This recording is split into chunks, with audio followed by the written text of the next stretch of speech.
सवितुर्वरां रूपां ज्योतिः धीमहि यन्ना सत्येन धीमहि. Let us meditate on the most auspicious form of Savitra, on the light of the Supreme, which shall illumine us with the truth.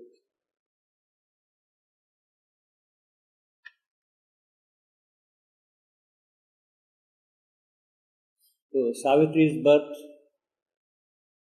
itself signals a signal moment, a moment of happiness or joy of nature's beauty festival.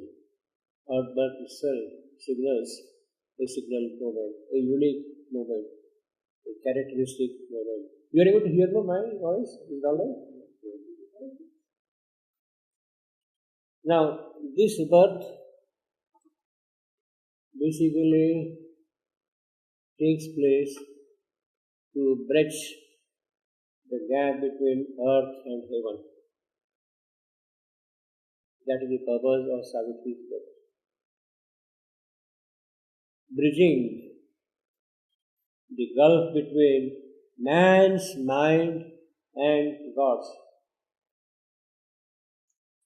That is what we got in the sentence 94.3. Bridging the gulf between man's mind and God's. Now,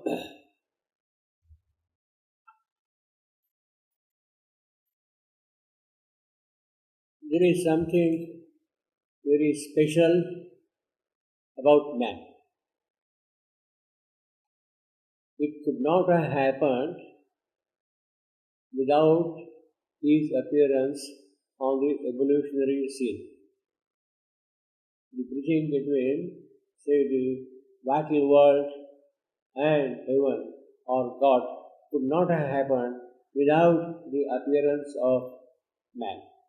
So man, in that sense, is a crucial link between earth and heaven. Actually, the Upanishad speaks of man as well-made. Man is well-made. You don't realize it, but the kind of possibilities which exist in us, they can really take man very far ahead. So, the Upanishad says, man is well-made. It is that stage where God can come and reside in man. God should not be happy to reside in a cow, in an elephant. In fact, that is what I am not giving my description. It is the description from the Upanishad. The spirit was offered the cow, and the gods were told, go and occupy the cow. And then the god said, I am sorry, we are sorry, this is not sufficient for us. Then they offered higher and higher creatures, and they said, no, no, no. Then finally, when man was offered to the spirit for habitation, at once there was a joyous cry saying that, yes, man is well made and we shall be happy to go and occupy man. So that is our great achievement, fortune, or whatever you want to call it, you see. And we should not underestimate our status or standing in the whole course of things. Man is the bridge between earth and heaven, in that sense. It is a very crucial link, you see. In fact, we have in other places in Savitri, she is the golden bridge. The wonderful fire linking up the higher to the lower. She is the golden bridge. She is also the golden bridge spanning the fiery flood of radiance. She is spanning that thing completely. And in that sense, something unique is going to happen with the arrival of Savitri. In fact, Savitri would not have been able to do or initiate her work without the appearance of man. Let us go back to the very first line of the second section. 2.1.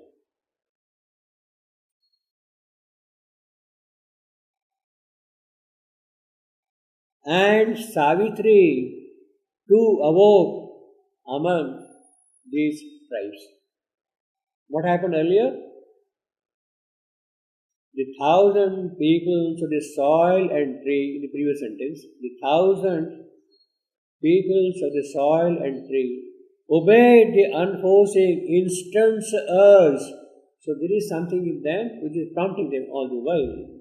And leader here, with his uncertain mind, alone, who stares at the future's covered face, man lifted up the burden of his fate.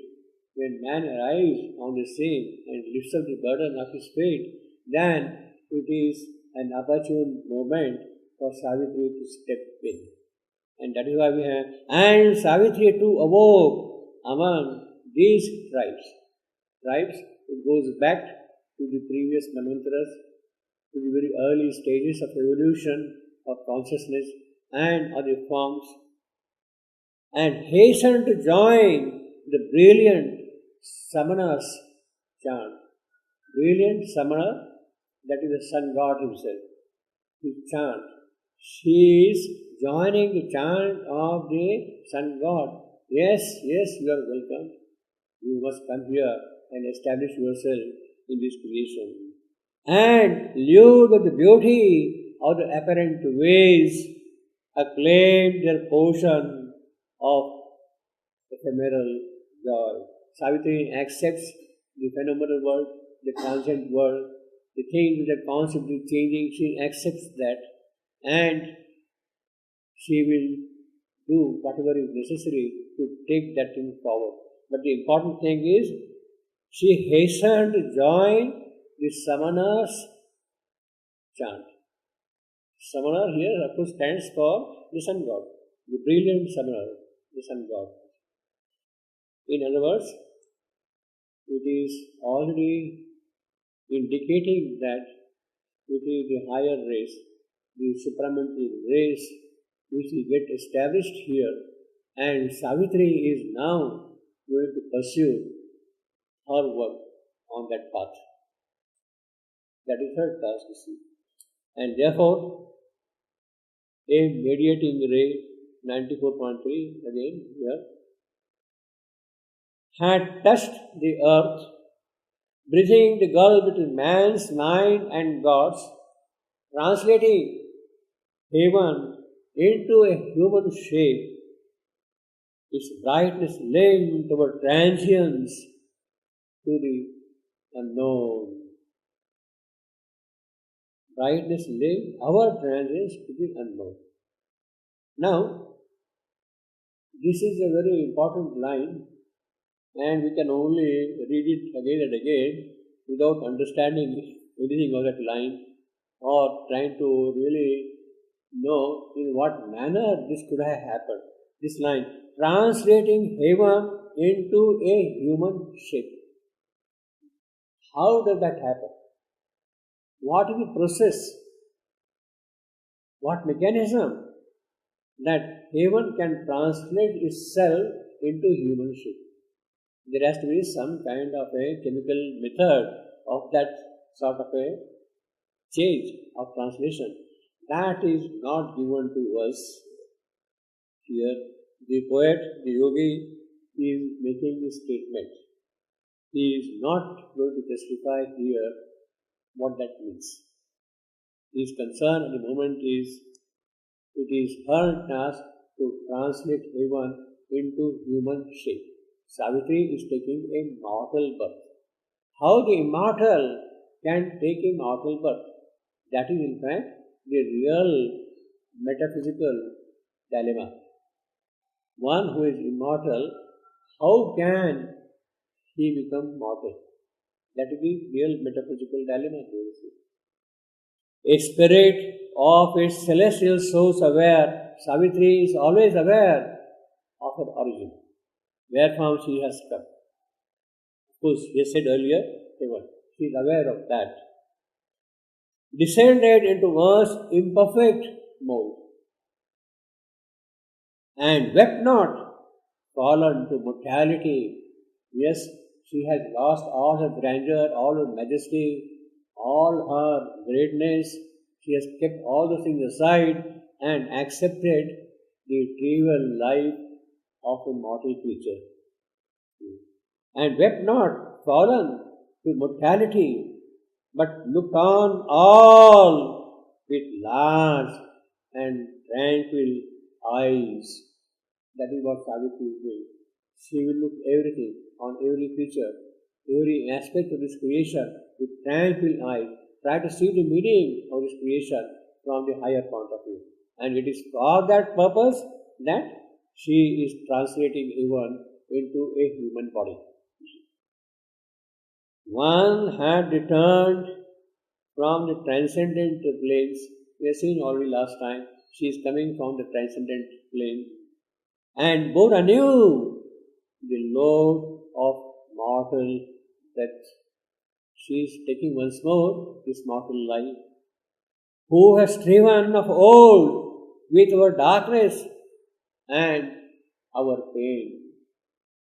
She took again her divine unfinished task.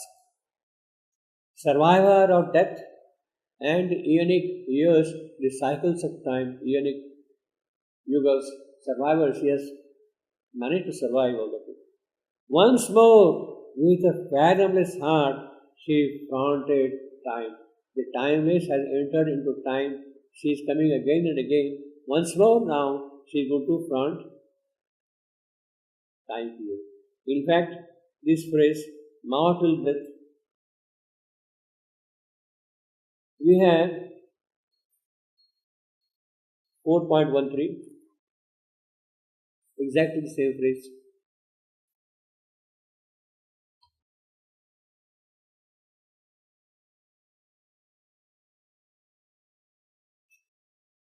This is in the second canto of Savitri.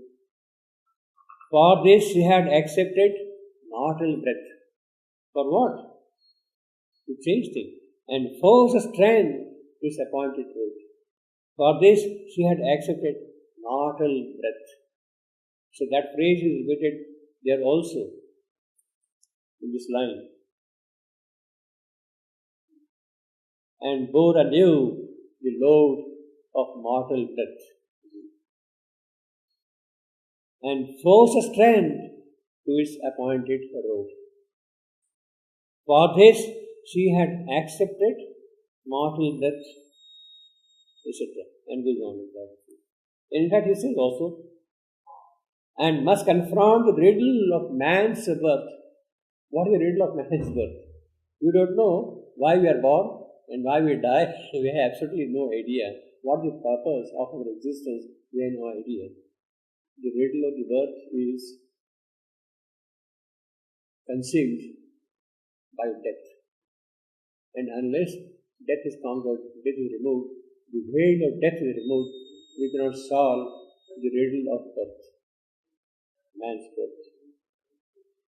And life's brief struggle in dumb matters night.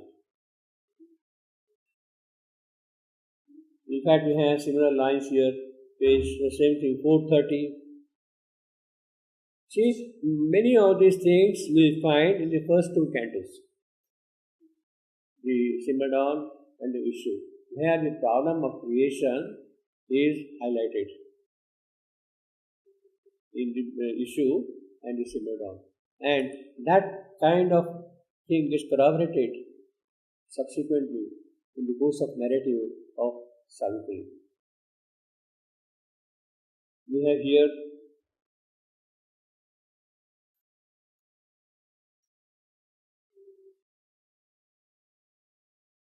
4:30. Her being conscious of its divine forms. She has been all along, right from the beginning, conscious of her divine source. Conscious of her divine source. Ask not from mortal frailty pains relief. What can mortality offer?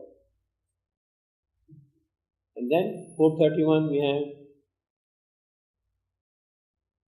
a word she had to do, a word to speak, writing the unfinished story of her soul. In fact, that unfinished story we have already seen earlier also here.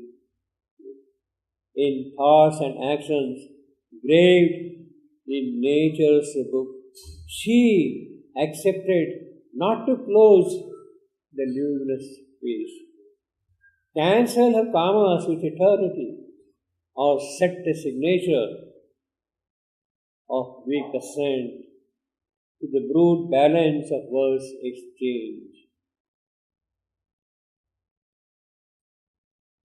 And then we had earlier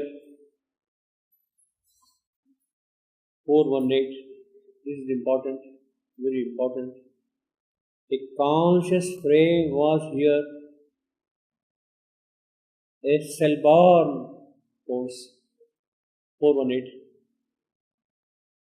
Savitri described as a conscious frame, body.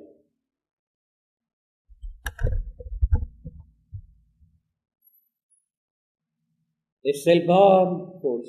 Cell-born force, this is an important phrase. She has her birth in herself.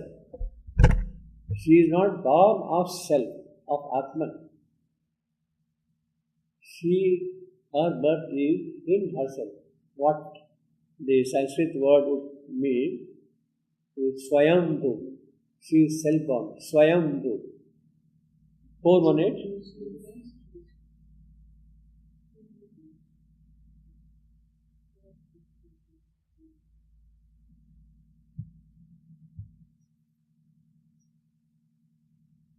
Got it?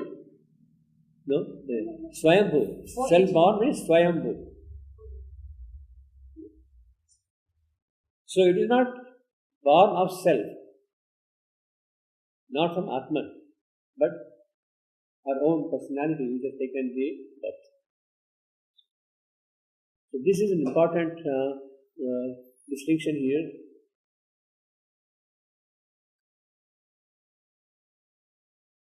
In fact, it is the same thing we have already seen here. She is the conscious soul translating heaven into human shape. All these things are corroborating each other. The consistency of the description you will see throughout in Savitri. Because he is writing from a consciousness where he sees things. It isn't imagined.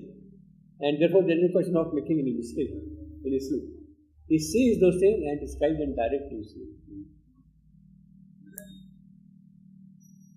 Again, there was renewed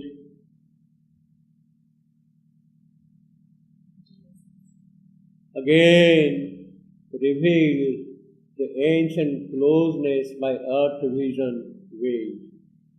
Ancient closeness by earth vision veiled. Earth is laying a thick cloak around the divine vision. But it is through that again she revealed. The ancient closeness by earth vision veiled. The secret contact broke off in time. A consanguinity of earth and heaven. They are kindred, earth and heaven.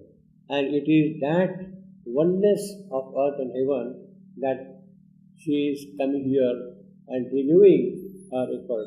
Between the human portion toiling here and an as yet unborn and limitless force, again the mystic deep attempt began, the daring vigor of the cosmic game.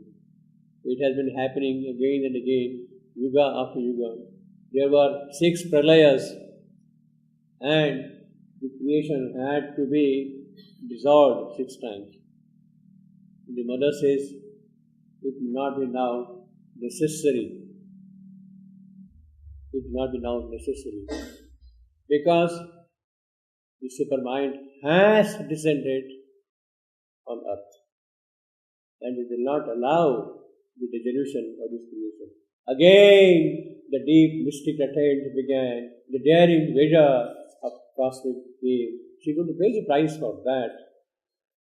For since upon this blind and whirling globe, earth is moving without seeing anything in the darkness of space, in the depth of night, earth is constantly moving.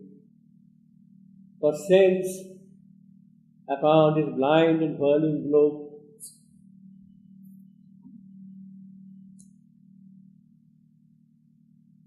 earth's plasma first quivered with the illumining mind. So life had come to the point of illumining mind. And life invaded the material state, uplifting in conscience with a need to feel. Since in infinity's silence woke a word. In the depth of silence, some utterance, some word has taken place, word of expression.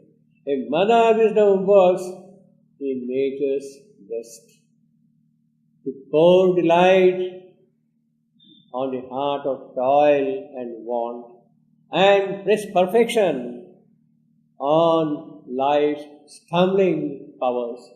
That's the whole idea. Press perfection on the stumbling life. Impose heaven's sentience on the obscure abyss. Let that awareness, that perception, that sentience of heaven be there even in this creation. Although our fallen minds forget to climb. One more line is after nature conscious of its form. Which one? After 94.8. 94.8, yeah. One more line. Since in infinity silence of the world, a mother wisdom works in nature's breast. Right from the beginning of creation, there is a wisdom working in nature. Nature may not be aware of it. Nature may not be aware of it, but it is constantly working all through. To pour, for what? To pour delight on the heart of toil and want.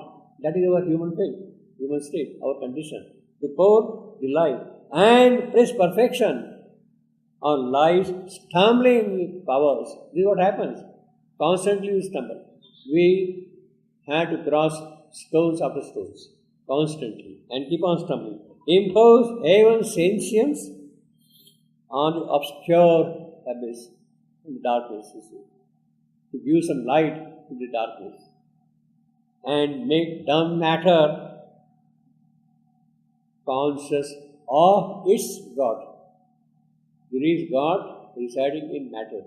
In fact, that is the entire basis of Sri Aurobindo yogic philosophy. There is God in matter. You can't say matter has no possibility, cannot evolve, cannot hold the powers of the spirit, and make dumb matter conscious of its God. Now, this is again important, its God. There is the God of life, there is the God of mind, there are higher gods also, but here he is talking of the God of matter, the governing truth of matter. God of matter means the governing truth of matter. Today, at the moment, it might be subject to darkness, to inertia, to tamas, but that is a state. And it does not mean that that state will always last, will always be there. So if it has been there, it does not mean that it will continue to be there always. It is a kind of an absurd logic. Yes, matter is dull, matter is brute. Newton says matter is brute, brute matter. He speaks of brute matter. Yes, matter is brute, matter is dull. But that does not mean that it can be always so. Need be always so. Higher power can definitely enter into matter.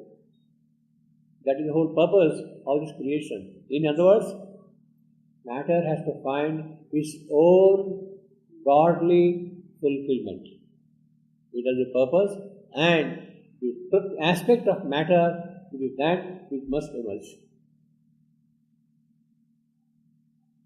Although our fallen minds forget to climb, although our human stuff resists or breaks, that is what we are. Constantly we are opposing. Breaks. She keeps her will that hopes to divinize clay. All through her will is strong. She does not forget that. Yes, clay also has to become divine. Has to become divine. In the clay lamp, the flame of the Spirit must burn. And it is that flame of the Spirit which will give a new truth to clay, to matter. Failure cannot repress. Savitri is not going to succumb to failures. Defeat, overthrow. She will not accept that. Time cannot weary her, nor the void subdue. Void, it has a tremendous capacity to absorb all that is done, all the divine possibilities which are about to emerge, those the void can absorb and dissolve them, and those possibilities can disappear into the void. But Savitri is not going to be subject to those laws. Failure cannot repress, defeat, overthrow, time cannot weary her, nor the void subdue. The ages have not made her passionless. She has been coming here again and again. She has been carrying on the unfinished task. She does not get tired of it. She is again there to continue the task. The ages have not made her passionless. No victory she admits of death and fate. If she is going to admit the victory of death and fate, then she is not Savitri. She is not Savitri at all. She is there to conquer death and fate.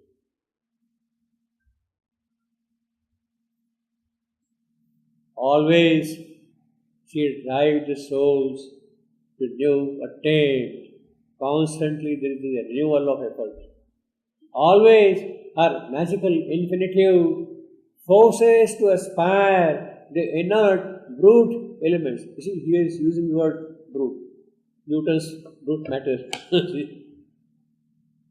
Forces to aspire the inert brute element. As one who has all infinity to waste, it doesn't matter. He is ready to squander all his gifts, the whole of eternity, the whole of infinity. He is ready to squander, and he is not tired of that thing.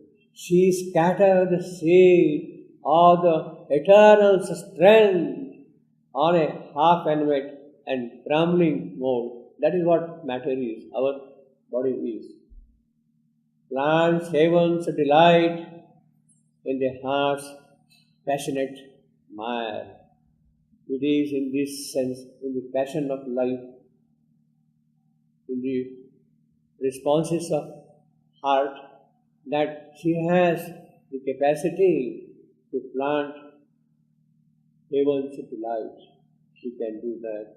Those Godheads seeking into a bare beast frame. In fact, we are coming out of the animal state. It is in that state she is there to pour all the delight, all the joy. Once more, that will put on an earthly shape. We have seen this earlier also last time.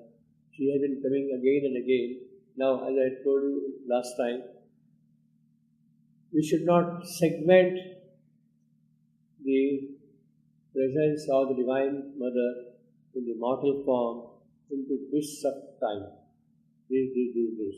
There is a continuity of a presence also. It is our incapacity to see the unifying spirit behind all her activities. And therefore for us, it looks once more that will put on an earthly shape. She has taken again the human form.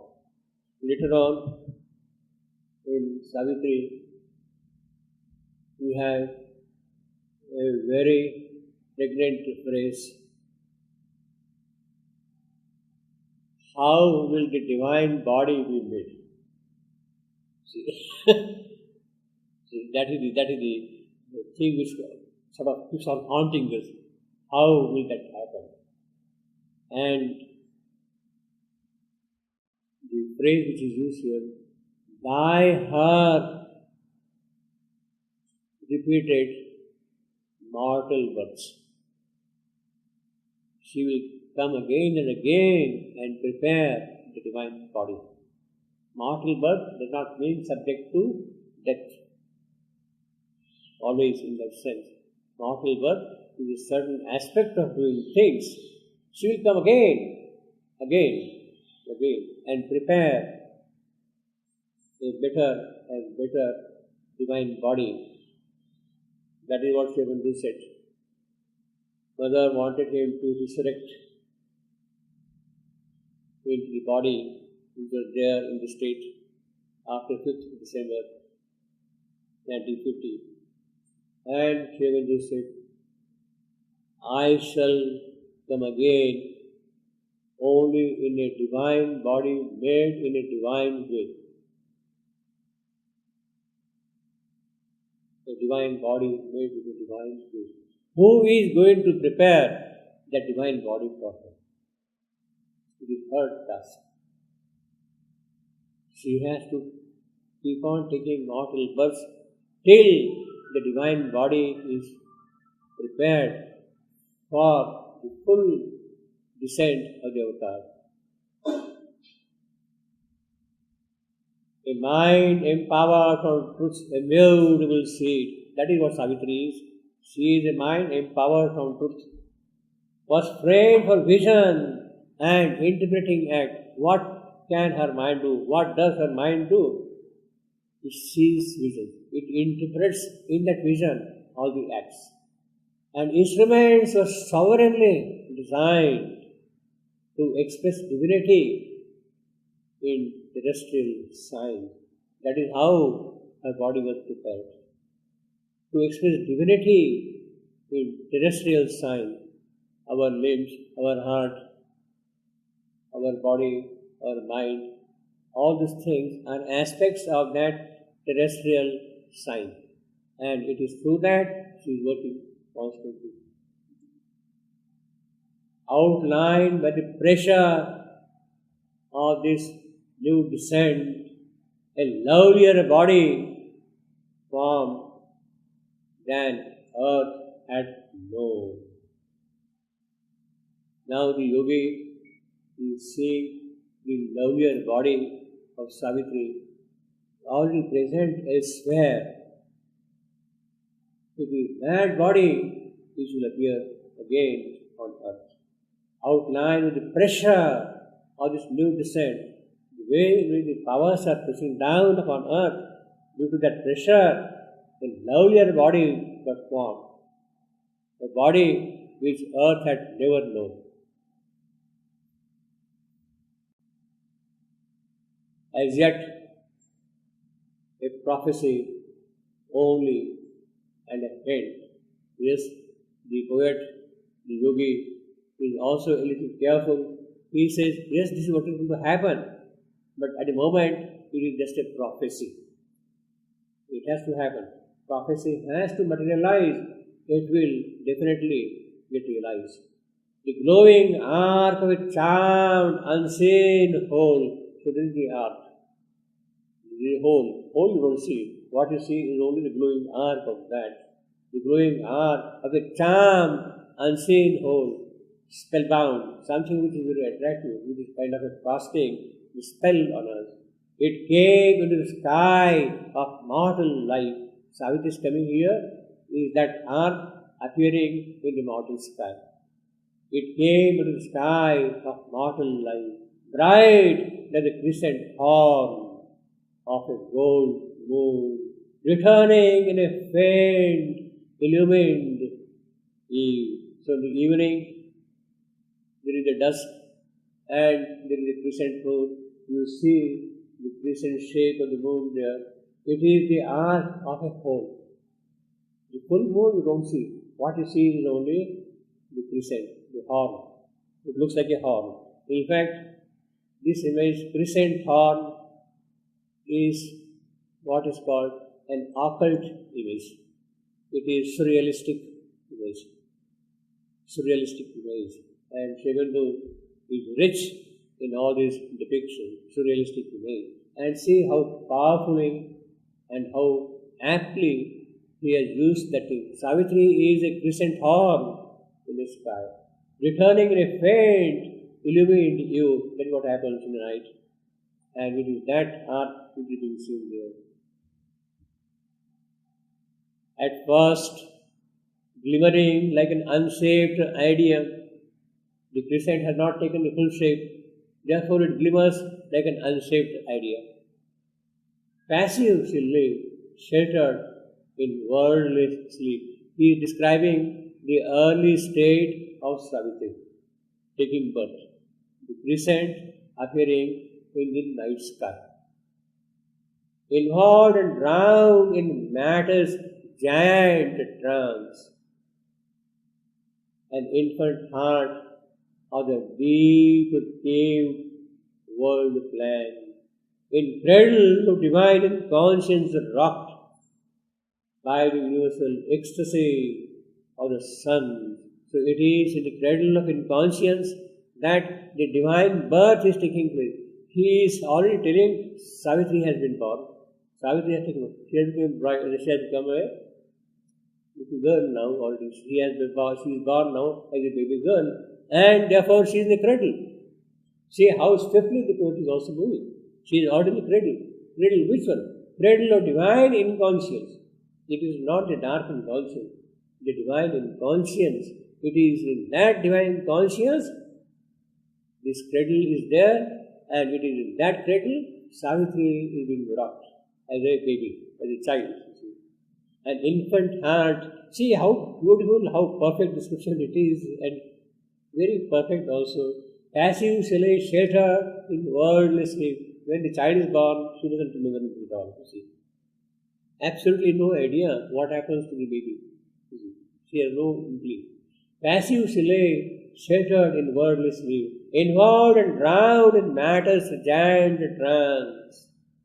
That is what happens. In fact, when the soul plunges into birth, suddenly it feels a kind of a shock for this new creation.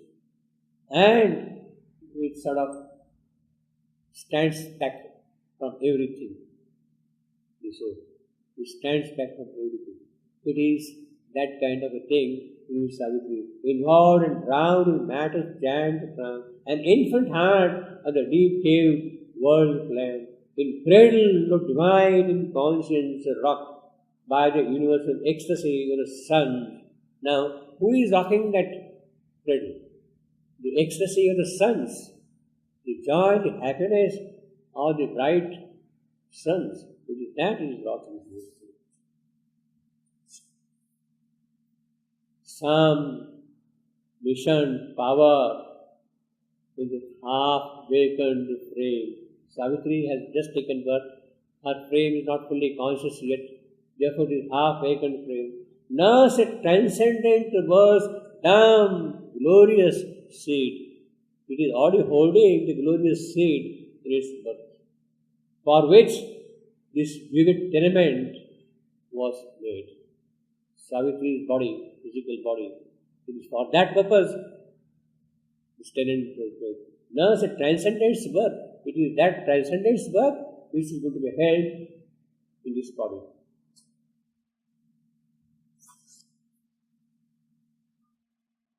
Now, Savitri is not yet aware of her full possibilities of her birth, of her relationship, because it is a kind of a shock that she has entered into this world of inconscience. But soon the link of soul with form grew sure.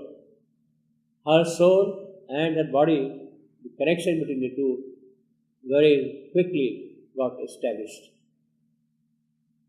We don't really establish even now. In case of Savitri, it happened quickly. But soon the link of soul with form grew sure. Flooded what a dim cave, the slow, conscient light, the cave of existence, the guha. That is what the Sanskrit word means, guha. In this cave, the conscient light has entered. Savitri has entered into this birth. That is the cave. The seed grew into a delicate, marvelous bud. See, the cradle is there, she has taken birth, and the ecstasy of the sun is rocking the cradle, and the poetry is moving very fast. What happens now? The seed, that birth of Savitri, grew into a delicate, marvelous bud. The bud disclosed a great and heavenly bloom. Now for them who have the vision or the eyes to see that in this bud there is a divine presence, it is they alone who can see there is somebody here. In fact, in the story of Savitri, as narrated in the Mahabharata, Savitri is born and she is at once of the radiant form of God. Her form is the radiant form of God. Deva Rupini, her form is of Deva, of God. Deva Rupini. She is already born that way, and that connection got immediately established in you. But soon the link of soul with form grew sure, flooded with the dim cave, with slow conscient light, the seed grew to delicate marvelous bud. The bud disclosed a great and heavenly bloom. At once she seemed to found a mightier race. See, she is born, but she is already ready to form a mighty race. She is already there to form a mighty race. She is a bud. She is being rocked in the cradle of divine inconscience. The bud is becoming a flower, but immediately she is there to found, establish a mighty race. In fact, this line appears earlier also.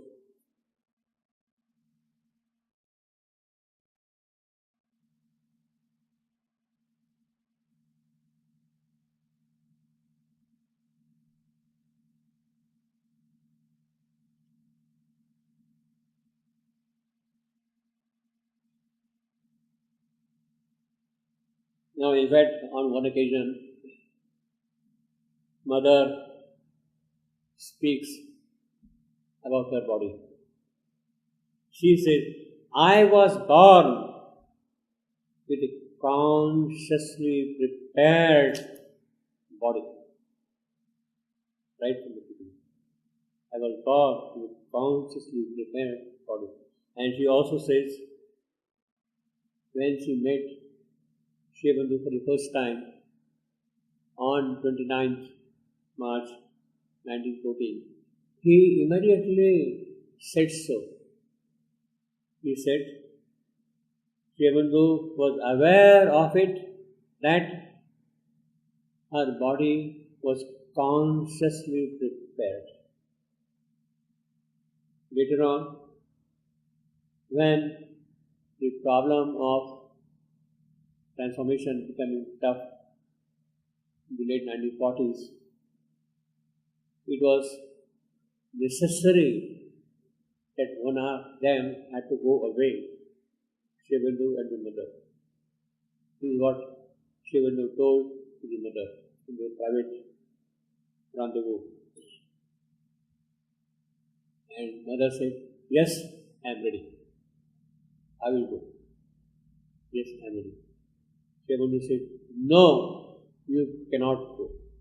Your body is specially prepared body. You will have to stay back here and do the work of supramental descent and transformation." In other words, there was really something totally different in the mother's body, which was not there even in Shivandu's body. Because obviously it was the work which had got to be done in the physical, in nature. The execution of that work in nature is the task of the executive power of the Divine Mother, not of the Supreme Lord. He will give sanction, okay, do these things, but he will not execute that. The execution is Savitri's job. And therefore he tells Savitri, he tells Mother, we will have to stay back and do our work of supramental descent and transformation. That is how it happened later on. And of course, we know what happened afterwards.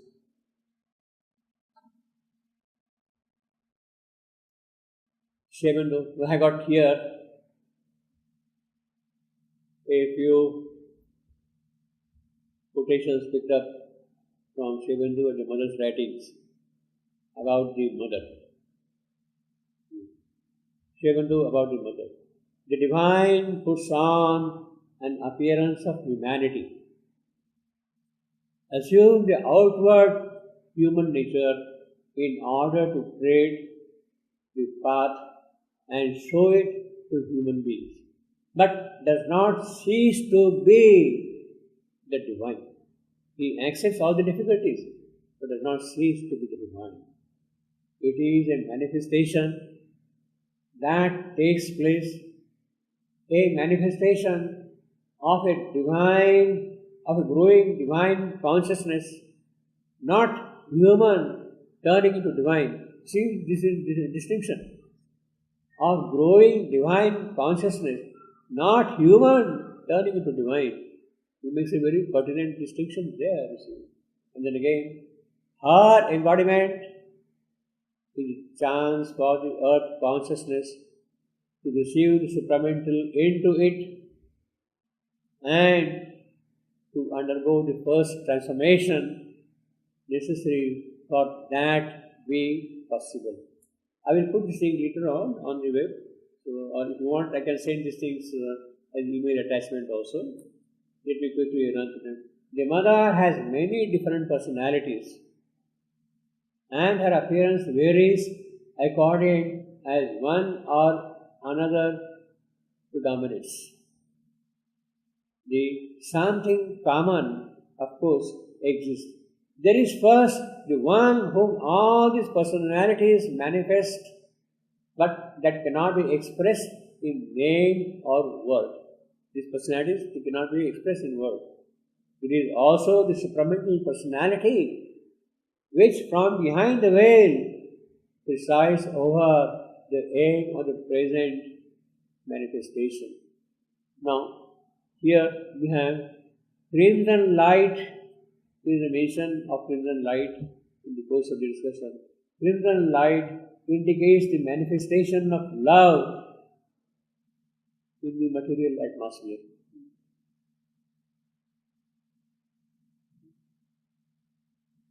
Now, this has crimson light is something very significant, and that is what we see toward the end of book 11.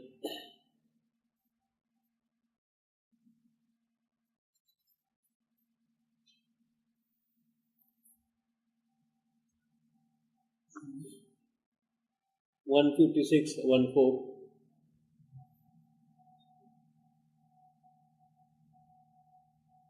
The prophet movement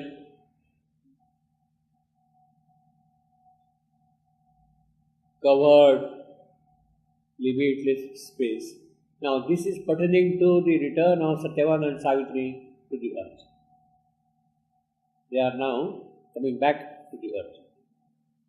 The prophet movement covered limitless space and cast into the heart of hurrying time a diamond light of the eternal peace, a crimson seed of God's felicity. A crimson seed of God's felicity. In fact, that is what Savitri has done. Savitri's victory is to cast that crimson seed in the earth's soil. What is the crimson seed? The manifestation of love in the material atmosphere. The manifestation of love in the material atmosphere. That is what Savitri's work is.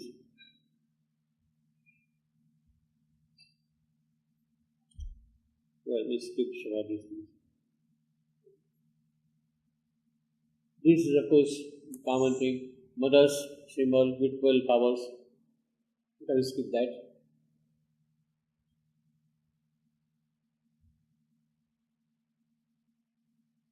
Now, Sri Aurobindo writes about the mother's prayers and meditations. He says, the prayers are mostly written in an identification to the earth consciousness. Thus, identification with earth consciousness. It is in that consciousness that the prayers were addressed. It is the mother in the lower nature addressing the mother in the higher nature. The divine incarnate mother here addressing to the supramental divine Shakti up there. The mother herself carrying on the sadhana of the earth consciousness for the transformation, praying to herself above from whom the forces of transformation come. It is from her that the forces of transformation come. It is to them she is free. This continues till the identification of the earth consciousness and the higher consciousness is effected. The earth consciousness rising from above, from below, and the higher consciousness descending. When they join together, until then it continues. The word Notre, ours, is general, I believe, referring to all born into the earth consciousness. It does not mean the mother of the divine Maitra and myself.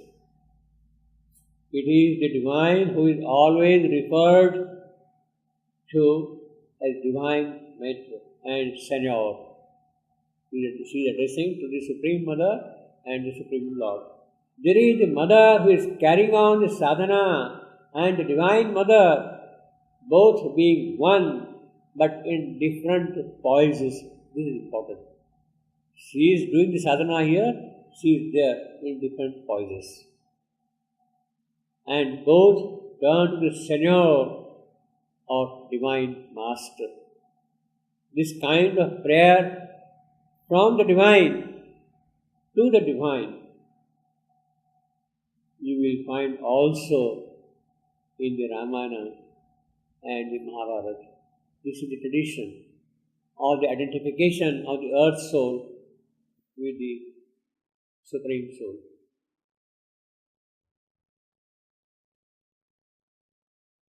The mother had been spiritually conscious from her youth. That of course we know. I suppose we know. Yeah.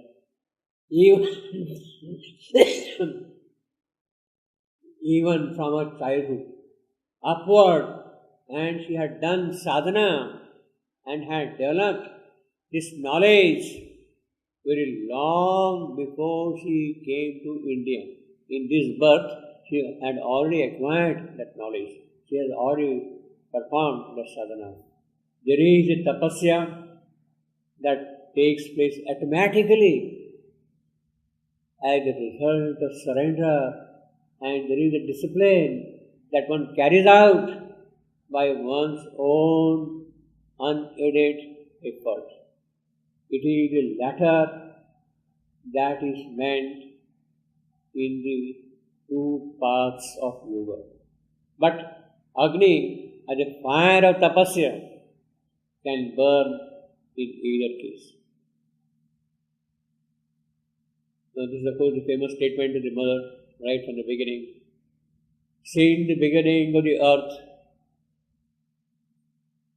wherever and whenever there was the possibility of manifesting a ray of consciousness, I was there. Since the beginning of the earth. This is what we are saying. Savitri too awoke.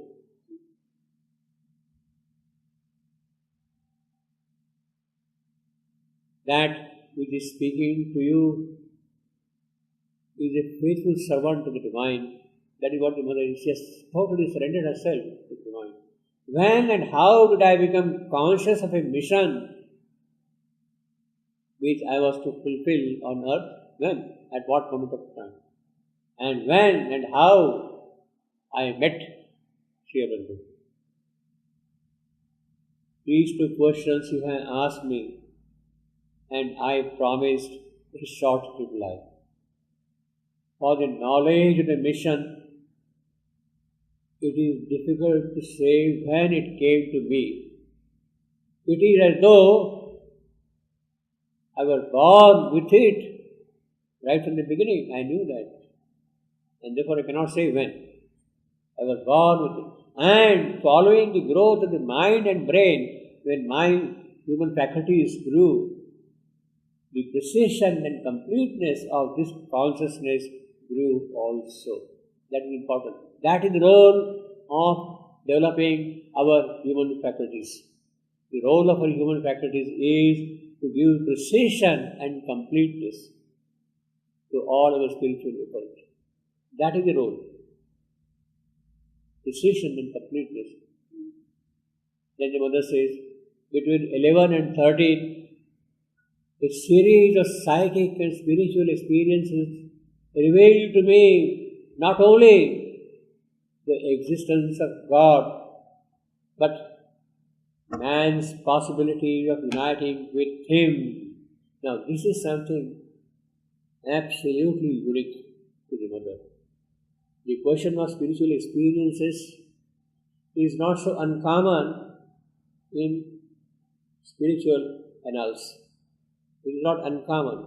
But the existence of God, man's possibility of uniting with Him, that is the most crucial thing. And with that, I became aware even at an early age of 11 and 13.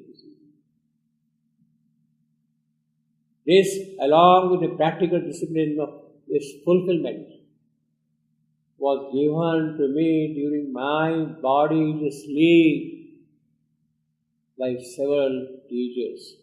She used to go into sleep, and several teachers would come and give her guidance, do this. Even in the Yoga of Savitri, which I have got book 7 here, Savitri constantly gets guidance from her higher being. Here, this along with the practical discipline for its fulfillment that is required, the discipline of life is required, was given to me during my body's sleep by several teachers, some of whom I met afterwards on the physical plane. Later on, as the interior and exterior development proceeded, the spiritual and psychic relation with one of these beings who was giving her constant guidance became more and more clear and frequent. And although I knew little of the Indian philosophies and religions at that time, I was led to call him Krishna. It is he who was giving me constant guidance. I was led to call him Krishna. And later on, of course, Mother says, when she was walking on the terrace in the ashram courtyard, in the ashram, Krishna used to accompany her during her walk on the terrace. used to be her companion. I was led to call him Krishna, and henceforth I was aware that it was with him whom I knew I should meet on earth one day, that the divine work was to be done. It is Krishna alone who can give her that siddhi, that realization. In the year 1910, my husband came alone to Pondicherry, where under very interesting and peculiar circumstances, he made acquaintance of Sri Aurobindo. He had come for his political purposes, to canvass for his candidature for research. But then he made acquaintance with Sri Aurobindo, which I had always cherished as my true mother country, of Sri Aurobindo. Since then, we both strongly wished to return to India, the country which I had always cherished as my true mother country. And in 1914, this joy was granted to us. As soon as I saw Sri Aurobindo, I recognized in him the well-known being whom I used to call Krishna.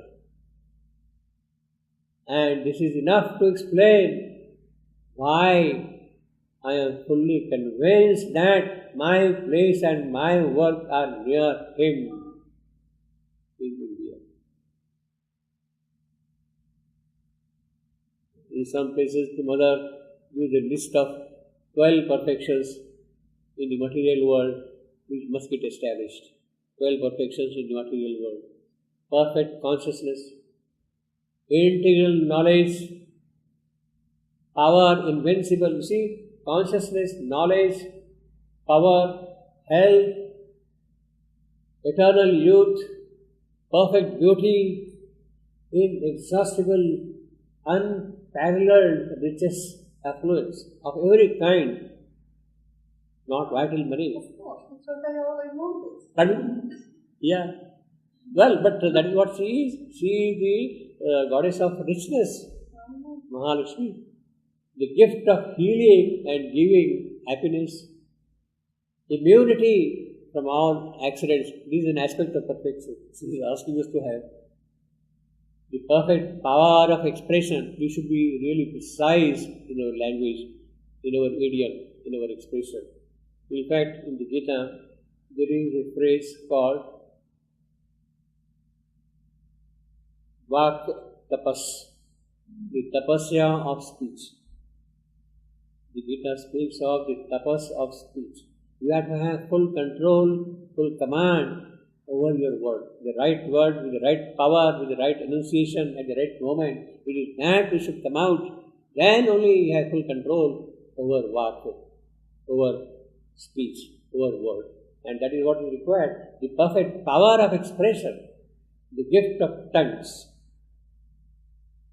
the power of making oneself understood perfectly by all, communication, and all is necessary for the accomplishment of thy work. All these 12 for what? To accomplish your work. Mother expresses her 3 wishes. Personally, to be eternally the perfect expression of the Supreme Divine. That is what I wish to be. The perfect expression of the Supreme Divine.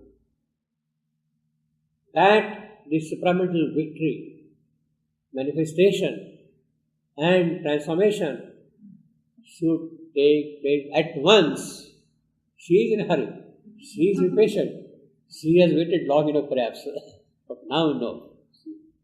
That supramental victory, manifestation and transformation should take place at once.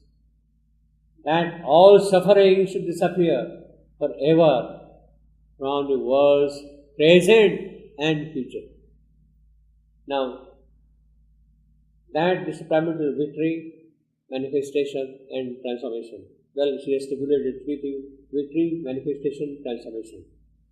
I believe the first has already been accomplished. This supramental victory in the subtle physical. Manifestation has also taken place already in the subtle physical. What is going to happen, has to happen, is transformation in the gross physical. And that is the work which has to go on. It must take place at once. Pardon me? It must take place at Yeah. once. According to Mother. Now, these are two quotations from the agenda. Love in her was wider than the universe. The whole world could take refuge in a single heart. This appears in Canto 2 of Book 1. Love in her was wider than the universe. The whole world could take refuge in a single heart. And the mother says on 4th July 1962, as for the true form, to bear the sight of it, one must be able to relate directly to the Supreme. That is a tall order for us. Directly to the Supreme. There has never been too great an attachment for this form. She says, for this, I don't care, the present form. If I had to give up that form for a certain purpose, for the cause of the Supreme, there I am ready. And that is exactly what she did. Because she was constantly saying, Lord, whatever you will, that I shall do. I have no will of mine. Constantly she saying that. Those stupendous inner revelations, those great moments of creative consciousness are constantly hampered by this body. That is the present difficulty of physical transformation the mother is experiencing. Is trying its best, but it is still governed by such appallingly rigid laws. That is the nature of physical inertia. And then, what happened? Yeah. Now, this is the most marvelous experience the mother had in the night between 12th and 13th April 1962. She feels the presence of the divine love vibrating everywhere, constantly. The vibration of divine love. Suddenly in the night I woke up with full awareness of what we could call the yoga of the world. This is what she has immediately realized in the night. The supreme love was manifesting through pulsation, through a big pulsation, and each pulsation of the eternal, stupendous love, only love, love, love. Each pulsation of the love was carrying the universe further in its manifestation. Now, in another terminology, we can equate this supreme love, this stupendous love, with divine ananda, bliss. Bliss and love are same. They are not different. So, she is talking the language of love. But if you are metaphysically minded, if you are spiritually inclined to go by certain traditional description, you will say ananda, bliss. It is bliss which pervades the entire creation.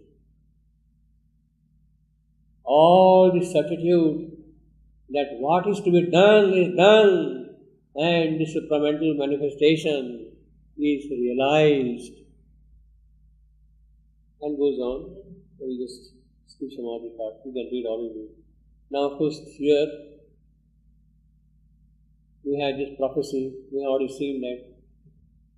Outlined by the pressure of this new descent of Savitri is coming down upon earth.